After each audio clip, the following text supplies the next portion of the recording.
Hello everyone, in today's video I'm going to show you how to fix Clash Royale matchmaking failed, which means sometimes it is related to some glitch in the application. So if you have this case, what you are going to do is go and open your Play Store, then you search for that application. In our case it's Clash Royale,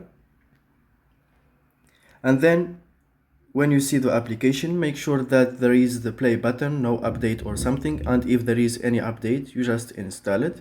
So if it's not the case and still it doesn't work, you are going to need to check your Wi-Fi and make sure it is connected correctly, because sometimes the data makes the matchmaking fails.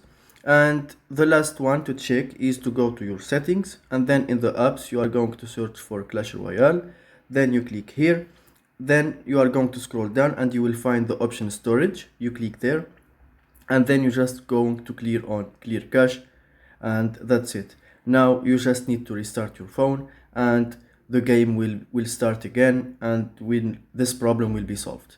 Thank you for watching. If you found this video helpful, don't forget to subscribe and like the video.